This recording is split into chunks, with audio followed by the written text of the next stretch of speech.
Welcome to the latest edition of the Giants Hangout podcast, presented by Crestron, a proud partner of the New York Giants. Our weekly roundtable discussion as we break down the previous game and also look ahead to developments with the New York Giants. Lance Medow, Russ Salzberg, Howard Cross with you as the Giants snapped a 3-game skid, got back on the winning track, a very impressive win on the road against the Commanders, 31-19, very opportunistic. So the three themes that we're going to be focusing on today has to do with takeaways. Number one, we'll get into DeVito's strong play, and we'll also delve into the ability of the offense to produce explosive plays, which has also been something that had been a bit up and down throughout the course of this season. So, Howard, I want to start with you, and this goes back to some of the conversations we had in previous games. Actually, Russ and I were even bringing this up against the Dallas Cowboys.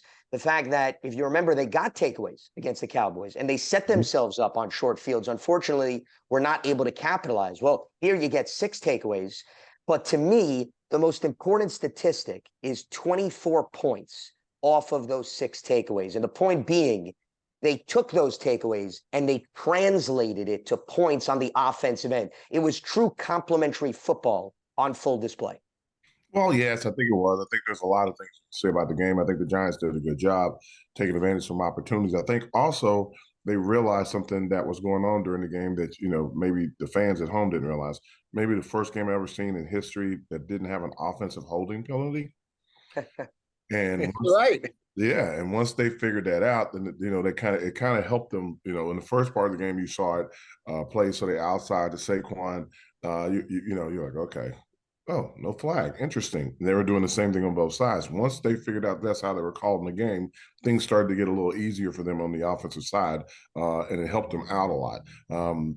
As far as, Tommy goes and his play, he did a good job. I think he still had a problem, and I think the offensive line still has a problem picking up the blitz a little bit. But outside of that, if they just played standard defense and tried to drive back in zone, they let them up. Yeah, I thought, listen, after it, nobody's having a pity party for us guys. But, it's kind of nice on a Monday morning to be talking about all these positives. The one thing that I was a little concerned of, because listen, kudos to everybody. We touched on it. We've been lacking complimentary football, and we got complimentary football yesterday. The one thing I was a little concerned with, and you were on the sideline, Howard, was it wasn't even the sacks. Part of it was Tommy's fault. Got to get rid of the ball faster. I think people alluded to that. What bothered me early on, and again, I can't see what you're seeing, Howard. I thought, for example, the first time Saquon touched the ball, people were on him 4 yards into the backfield before anything. And I'm saying, geez, that's like, it was almost like they knew the play was coming. Like, I don't know, but you tell me what you were seeing from down there, because that was discouraging. Well, what I saw was they ran the ball a little bit kind of inside, try to do some inside counters and inside traps. But that's the strength of their defense. And once you got the ball to the edges, those inside guys couldn't get over there fast enough to make a play or be effective in the play. I thought that was kind of like would be the attacking moment of the game. Offenses are called so differently now. In the old days, if you found something that could work or possibly work, you would just run it until they stopped it. This day, they do so many multiple things, trying to get the ball, as Lance says, stats, explosive plays, trying to get the ball down the field, and move and do different things that sometimes you get away from things that are working. The interior guys, all 3 guys, are kind of Pro Bowl caliber players.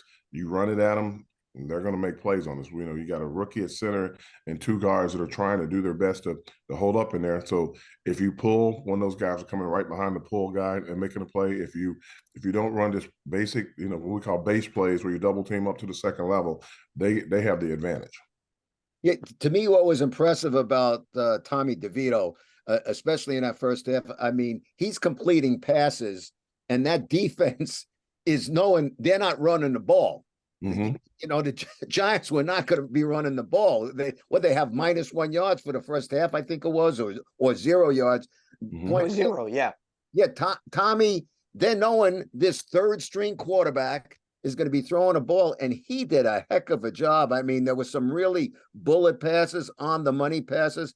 The kid showed a lot of courage and guts yesterday, and I got to say kudos to head coach Brian Dable, because listening to everybody question him. I mean, he was asked this week, is he your starting quarterback, Tommy DeVito? Why? Does he give your team the best chance to win? Well, who's going to be the quarterback?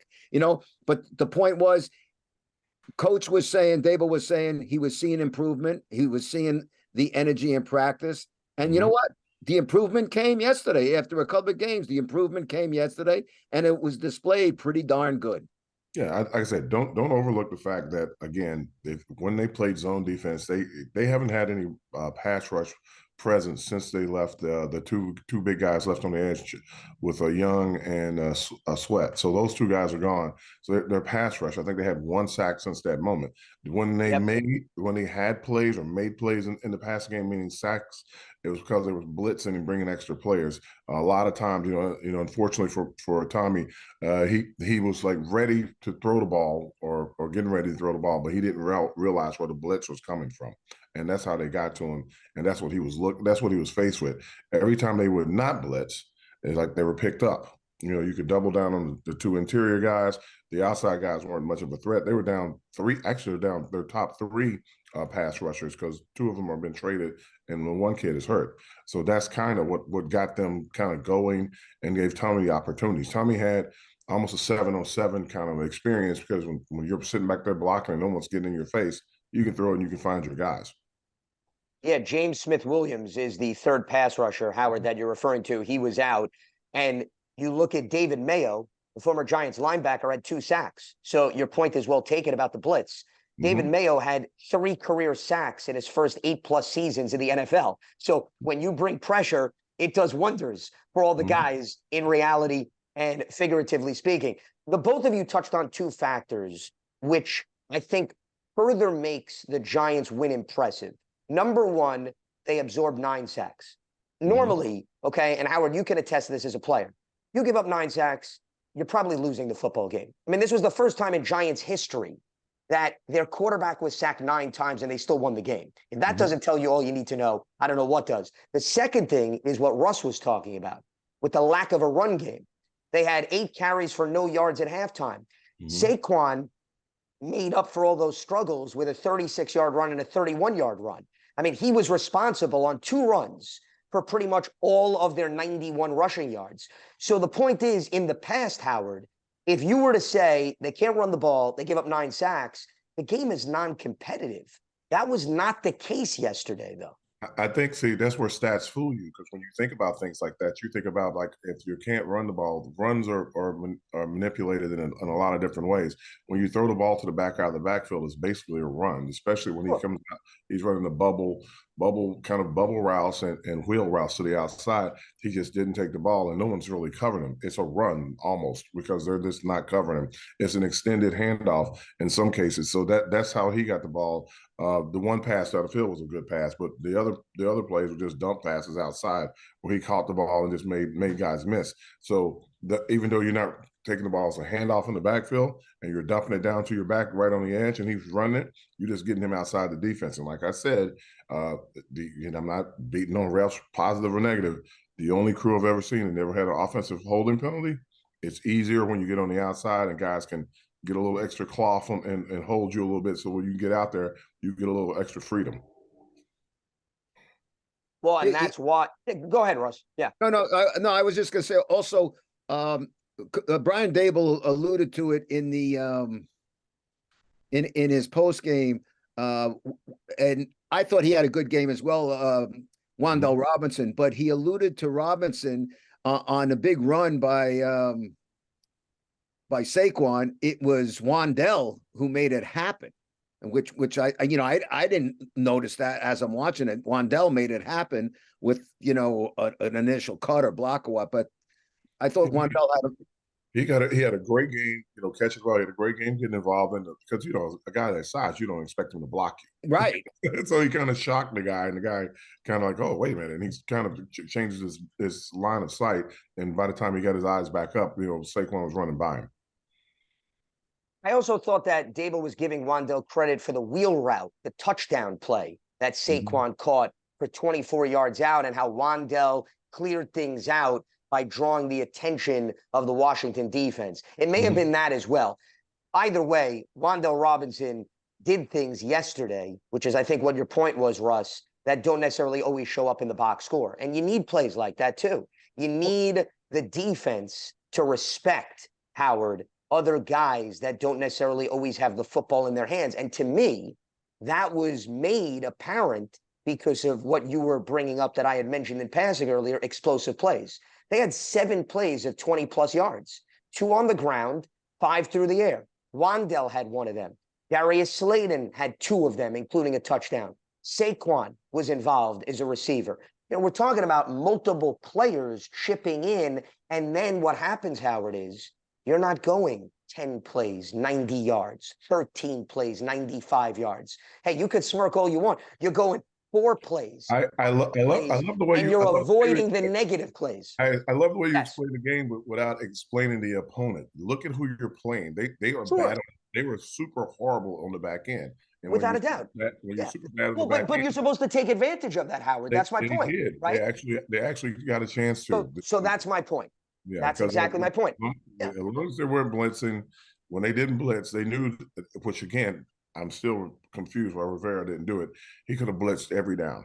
He should have blitzed every down, but he just would sit back there and was like, okay, guys, you got on this play. I'm like, and I just started laughing. I'm like, this is amazing. Once the Giants figured out how to get the ball to the edge, running the ball, that's when Saquon started like having explosive plays. Like you're on the edge and like they're literally not saying anything, and guys can like, you know, give a little extra help and off you go. And I'm like, wow, that's incredible. Now their running back had some pretty meaty plays up the middle, but it's because they kept the ball a couple times and kept moving it. But their quarterback, he was he was in a giving spirit. He was throwing the ball right to the guys. They dropped 3 interceptions to hit guys right in the chest. Yeah. You know, they did. It was like right in the chest. It shocked them. Yeah, I think Pinnock, maybe it was Pinnock. I forget, like right on. Right. I mean, it was like bang. You know, that was like gift wrap. That was Hanukkah and Christmas, Thanksgiving all in one. So like their quarterback for whatever reason was like, after throwing for 300 a game, he just struggled. And I also think that, you know, the styles make fights, so to speak. And the Giants kind of have, you know, Washington's, they're just not a good match. Washington's not a good match. So they don't understand Wink's defense. They don't know how to pick up the blitzes. They don't know where guys are on the field. And it just confuses them, and they can't pick it up. And when you start getting confused and you get behind and they can keep coming after you, it makes it for a hard game for them. Speaking of Wink's defense, I mean, he's got his first double-digit sack guy in Kayvon Thibodeau, and let me tell you, we have been seeing it gradual each week. Kayvon is emerging as a real force, and everything that he was built up to be. I mean, he is playing some kind of football, a ton of pressures. I mean, he's getting after it big time. Yeah, he's the benefactor of being, you know, kind of on the side with Dex. When Dex is having a game like he had, that, you know, I don't know what the box scores are like, but he was making tackles, crushing guys, knocking guys off the ball. Sometimes he'd be upfield so far, so quick, it would change the whole offensive play. So he's getting the benefactor of being there, and they have to have so much attention on Dexter. And it'll be some games, you know, in the future where Dex is going to be the most dominant player. It won't be in sacks and stuff, but it will create opportunities for everybody around him. Wink has said on more than one occasion that a guy that big as Dex is, should not be as athletic as he is. That's that's about the highest praise I think Wink could give him. He is definitely a dancing bear. He can get around a lot. That's pretty impressive. And Kayvon also was very solid in stopping the run too, which I think he deserves credit. As much as he has been getting after the quarterback, he also has made some really nice, well-disciplined stops in the trenches to aid Dexter Lawrence in limiting the opponent's ability to pound the football. And I don't think that necessarily is something that people talk about when they bring Kayvon Thibodeau up. And Howard, you could say this from seeing players evolve and develop over time, that the good pass rushers also can stop the run en route to the football, or do that as complements to their ability to get after the QB. I think he's learning his technique and being able to set the edge, as people would say. When you set the edge and cause a play to go back inside, if the back turns and tries to cut back away from you, it gives you an opportunity to make a tackle from the backside. If he's running directly at you, he can't bounce it because you got your guy up the field on the edge and giving guys like Dex and the interior guys, like Karake, McFadden, a chance to make tackles from inside out. So those are the plays that mean the most. And they're not able to run to the far side of the field because you got Jahard Ward over there who's setting the edge on the other side. So that was the good thing in the game, that they kept the guys between the tackles, so to speak, and it made it a lot easier for them to get guys down, and you could rally to the ball that way. And on that topic, as much as the 6 takeaways were great, if it wasn't for that pass rush and some of the hits on Sam Howell, I don't know if they get as many takeaways, because if you go back, I mean, the both of you were mentioning it was the season of giving for Sam Howell because he laid out the red carpet treatment, it seemed, for the Giants defense with all the takeaways. But if you go back and you look at a number of those plays, it was a product of they got to Howell. They forced him not to get enough mustard on the throw on some of those, and that set up some really easy center fielders getting underneath the baseball type of interceptions, if you go back. I think that was like later in the game that they start sacking. They didn't really sack him in the first half. They didn't really hit him in the first half. He threw his first interception in the first half, and he had plenty. Well, he overthrew. Yeah, he overthrew on that one. Then the other 2 plays were punch out fumbles, and then in the second half, when they got behind and he's trying to figure things out. He was running to his side, not throwing it deep enough, or he was just, not besides misjudging. I mean, Dex was in his face a few times, never really got a hit on him. But once they started to hit him is when he got a couple of those like floaters you're talking about. Yeah, the Darnay Holmes interception was a floater, and so was the Isaiah Simmons that sealed it with the pick 6. So that's what I essentially was referring to. Okay. I want to piggyback off of a point you made, and Howard, I'm completely with you. I'm not battling you on this. I just want to make sure it's clear. Okay. No, you were bringing up the fact that you have to look at the caliber of the opponent, right? I'm quoting you correctly. I'm with you. I want to go back to what Russ and I were bringing up last week when we were talking about the Cowboys. It wasn't the fact that you expect the Giants to score 30 points. You've got to be reasonable. It's the fact that when you get to the 12-yard line, you have to take advantage when you're going up against a much more talented team. And those things on the execution level were showing up more consistently against Washington yesterday, which, to your point, does not pose the same challenge as the Dallas Cowboys. I don't think anybody's naive. We all understand that. But I would say in the NFL, if you go up against a team that is of equal value to you or lesser value, you have to be able to prove that you can capitalize on that. And that's what the Giants did yesterday. Okay, I'll give you that one. I won't challenge. Oh, look at this. This is a moment on the Giants Hangout. I will let you know. Wait a minute. I hope everybody watching and listening is taking this into consideration. I will let you know later why you're like I'm like, okay, I'm not going to go through the whole. I can do the numbers for you and prove where you're like, you're not seeing it, but I understand. Okay. All right. I'll take that as a little headway. Sometimes you have to go, okay, if that's what you want, if that's the angle you're looking for, I like it, but that's not what kind of was happening. But well, I think regardless whether it's a better opponent or a lesser opponent, you have to take advantage of what's in front of you if you have the opportunity. I don't care if it's the Dallas Cowboys, the Washington Commanders, or San Francisco 49ers. If it's there, you have to do something about it. And that's how you give yourself a better chance of winning the game. And yesterday, the Giants did that. So kudos to the Giants as they move forward. Listen, it's Thanksgiving week. It's a feel-good time for the Giants. Good for them. I mean, they haven't had a lot of feel-good feelings this season. And you know what? That yesterday was a really feel-good moment for everybody involved. It was a good team victory. Yeah, they had a great victory. I thought they did a good job. I thought they hung in there and they made it. They made it through. Even when things weren't totally great, they were fighting, scrappy. They had a good game, had great attitude, great energy the entire time. And when plays were available to them, they made them. That's the biggest thing I said. And the thing I asked for last week said, I don't care about any victories or anything going forward. I just like to see a little more improvement, and you saw a lot of improvement in the game. And that said, we still had to be on the edge of our seats in the last minute of the game. What? No, this ain't going to happen. No, this ain't going to happen. Fortunately, it didn't happen. Absolutely. They had, like I said, improvement all the way around. They closed it out. Well, it's never easy under the circumstances, Russ. That would be my response, because you're right. Sam Howell and company got the ball back, and if it wasn't for Isaiah Simmons' pick six, I don't know whether we'd be having this conversation, because as good as they played and as opportunistic as they were still within striking distance, because Washington was able to move the football. And guys, this is what's also amazing about how powerful takeaways could be and shortening the field. Washington outgained the Giants in total yards. They outgained them in rushing yards. They outgained them in sacks. They outgained them in first downs. And they dominated time of possession. And despite all of that, to Russ's point, the Giants, they found a way to win. And that's why when you take the ball away, you can overcome the lopsidedness of those other areas. Because to me, and this is the number that really jumps out, Washington had 12 legitimate possessions in the game yesterday. 6 of them, guys, resulted in turnovers. So you're the Washington offense. If I'm Ron Rivera and I'm Eric Bieniemy, I'm going back to the film and I'm saying, to use a baseball analogy, we were supposed to get 12 at-bats. We wound up getting only 6 because basically Major League Baseball took away half of our at-bats. I mean, that's what the Giants did. And they said, go try to win this game at 50% at-bats.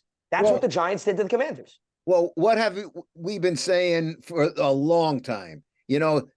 A failure to come up with a big play when it was needed. Yesterday, the Giants came up with big plays darn near every time it was needed. They rose to the occasion.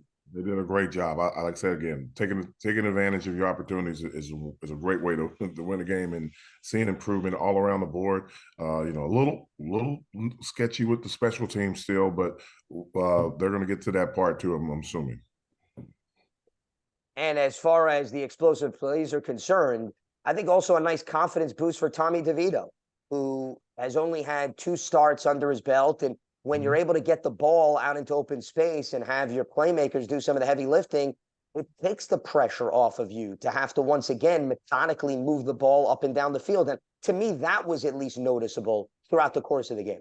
I don't, excuse me a second, Howard. I don't think it's so much just Tommy DeVito feeling good. I think what's equally as important is his teammates feeling good about Tommy DeVito. That's a wonderful feeling when your peers are saying, okay, kid, yeah, you got something. We're going to stand behind you. Let's do this together. I think that we got to see that yesterday. You got to see it on a sideline. I mean, no pun intended, it was a feel-good moment all the way around yesterday. All parties concerned regarding the Big Blue. Yeah, like I said, while they weren't blitzing, they weren't able to establish any kind of pressure, any kind of movement. They played like basic coverages in the back end, and he just lit them up. I mean, if you give a guy time, DeVito was a benefactor of like having time and open space for guys to get the ball. I appreciate that he was able to sit in there and not looking at any color flashes and play, and he threw it right to our guys. It wasn't like he was having played balls in jeopardy when he was throwing them. It worked out perfectly. And they were able to, once again, finish drives, put points on the board. Because even if you take away the Isaiah Simmons touchdown, you're talking about an offense that still produced 24 points. And guys, that's been unheard of this season.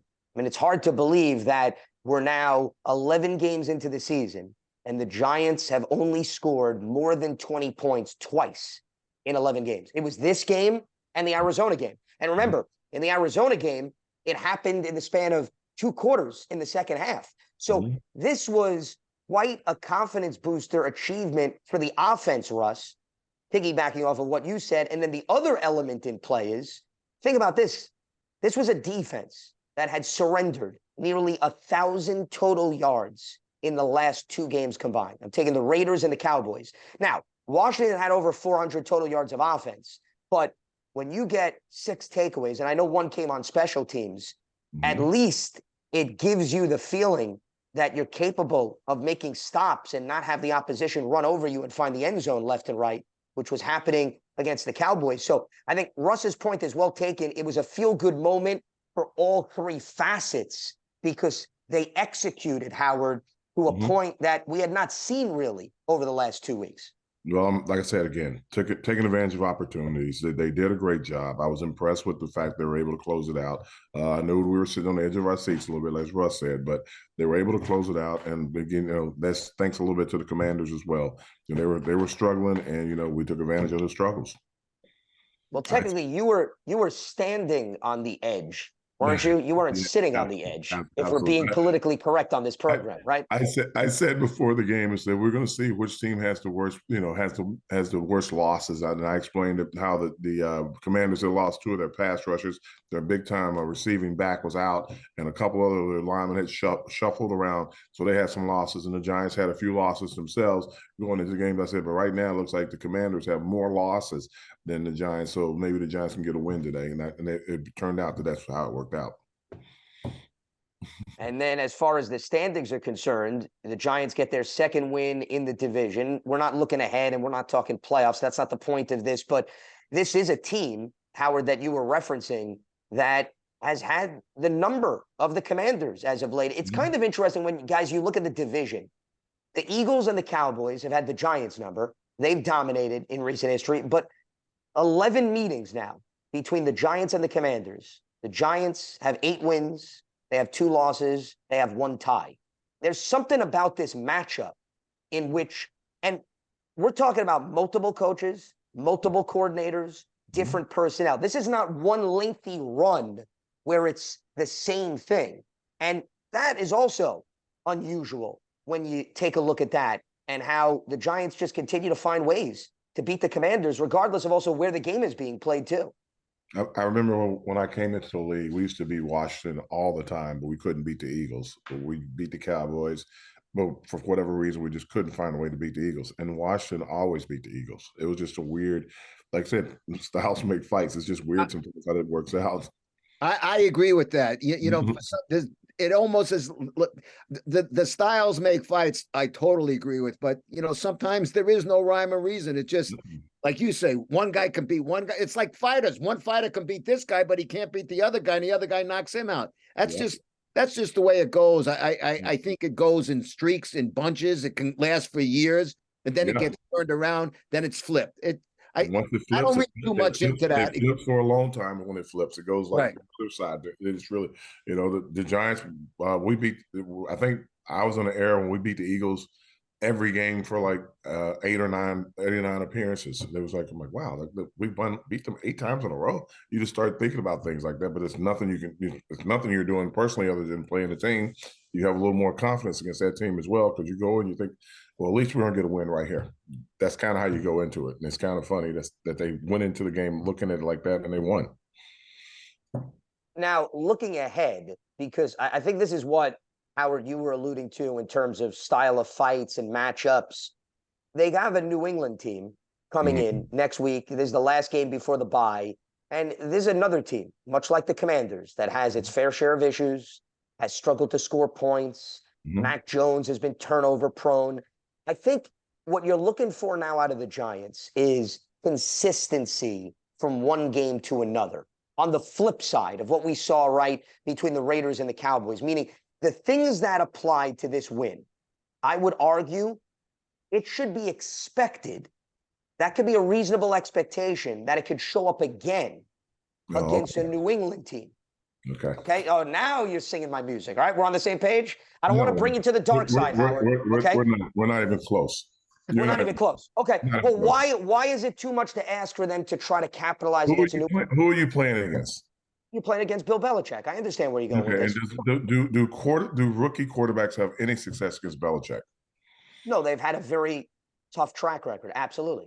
So why are you saying out loud that we should expect them to? No, but I was talking about more from a defensive perspective. Hold on, what does that have to do with the defense? Well, defense will be able. It's going to see which defense can score the most points, maybe in the game. But like Belichick gives rookie quarterbacks extremely hard time, and in a game where we as the Giants showed that we were having problem with the blitz and certain setups, we're going to see a lot of that this coming week.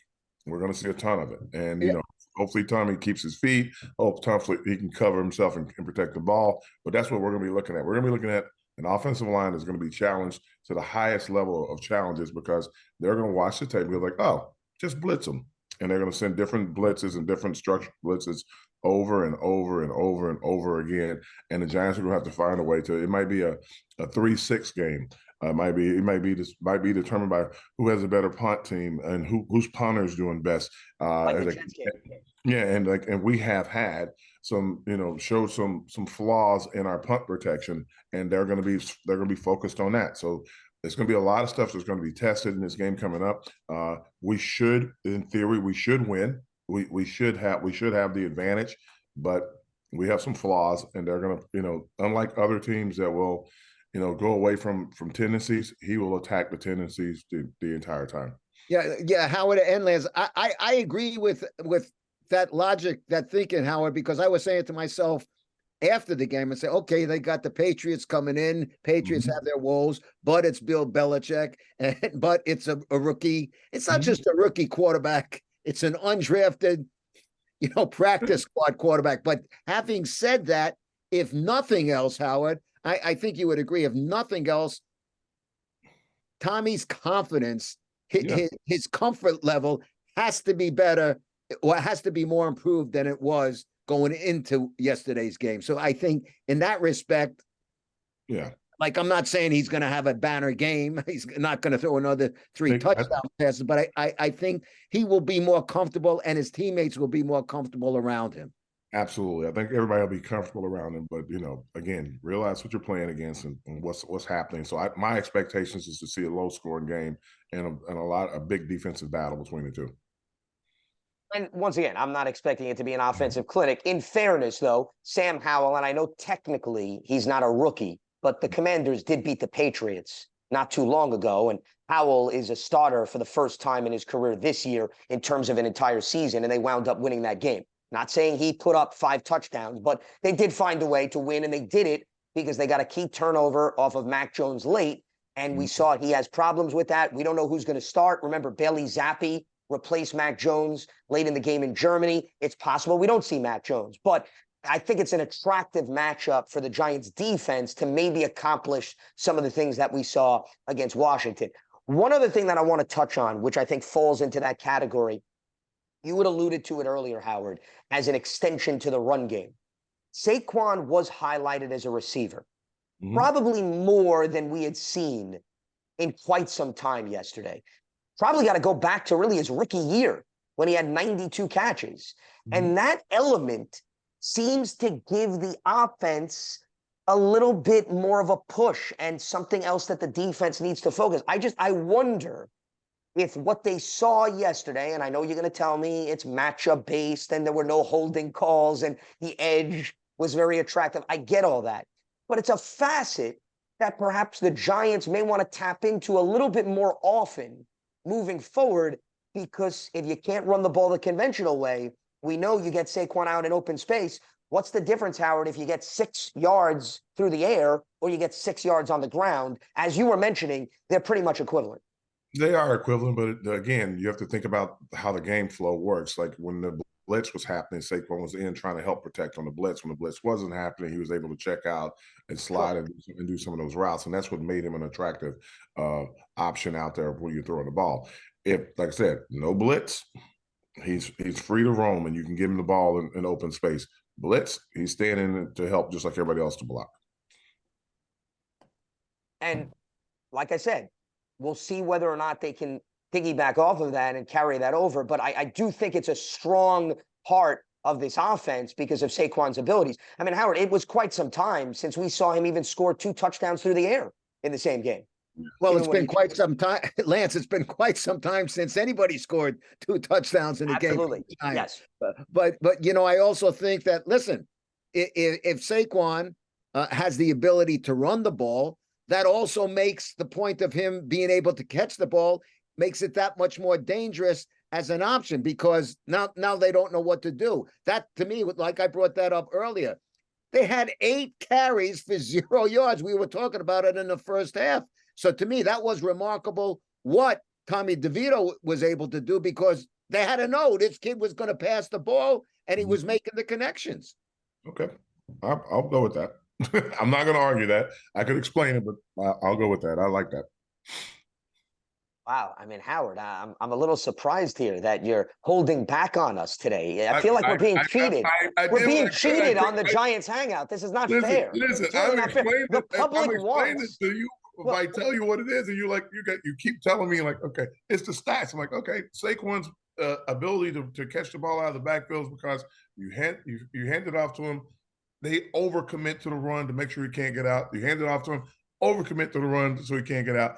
Fake it to him. They've overcommitted to the run. He runs by them, and you just dump it to him. He's behind them. He gives them the ball. It's a big play. That's what it looks like. They're overcommitting to the run when they say DeVito is the quarterback. There is no other option for running. There is no Daniel Jones in there. So the quarterback runs out. Tyrod Taylor's not in the game. The quarterback runs out. It is DeVito and Saquon. Focus on Saquon. Make sure he doesn't beat you. And when you focus on him and you're trying to stop him from running and you fake it to him and everybody overcommits and he gets by you, it's a foot race. Yeah, well, you're watching it in the game. That's what's happening. That's what I'm saying. Like, I'm not saying that you guys. I'm like, I get what you're saying, what you're looking at, but you got to kind of understand why they're doing what they're doing, and that makes it easier for me to, like, when I'm watching the game, like, I was calling the plays from the sideline, and everybody was like laughing. I'm like, so I was like, all right, here we go. They're going to do this. And, like, I can see the blitz is coming. Like, they're going to blitz off the right edge. I'm like, hopefully he sees it. The receiver, one time he threw the ball over the receiver's head because he thought the receiver was going to keep going, but the receiver was doing the outbreak from the blitz. So there's things they're still working on and trying to get to.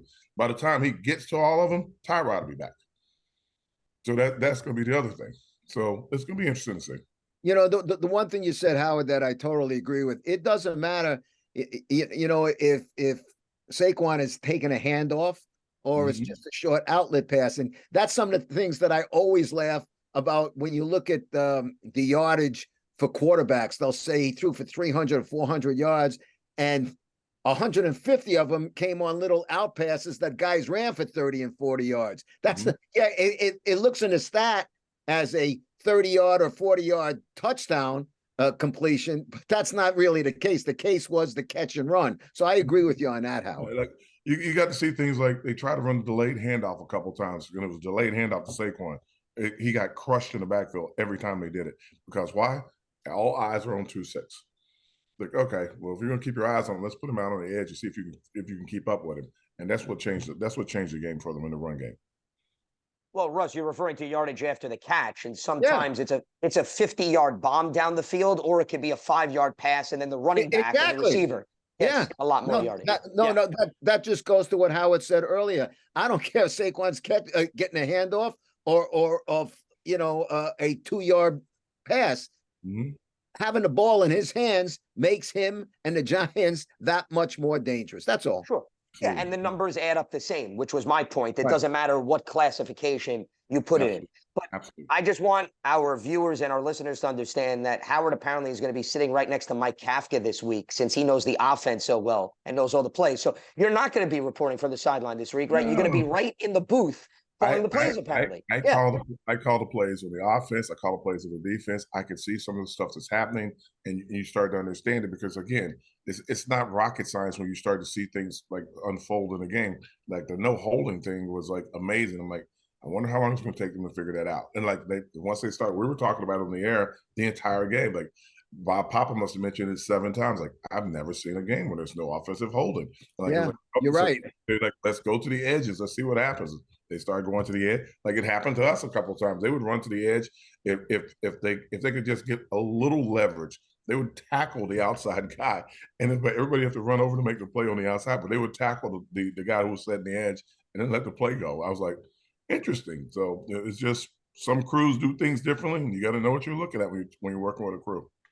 So before we wrap up, Mike Kafka and Wink Martindale should be concerned. What about Thomas McGahee? Do you have any plans on calling special teams plays, or is he safe? I call the plays on the offense and defense on both teams when you're watching the game. Sometimes I think you're watching the game and you're doing the stats. I'm watching the game like, okay, the safety just rolled up. That guy's coming.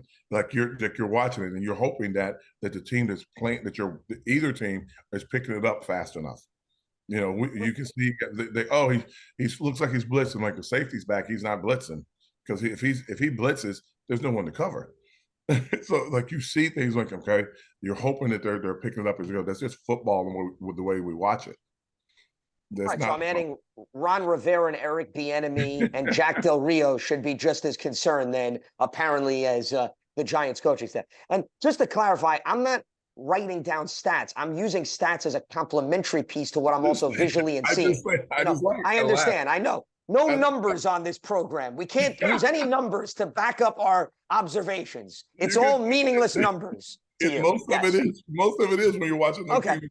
The team that we're playing right now, we're struggling right now. So a lot of the stuff is like it's good to have numbers. We like said, 6 turnovers were awesome, but so check. 6 takeaways is allowed. That's they threw the ball. Can I press my luck?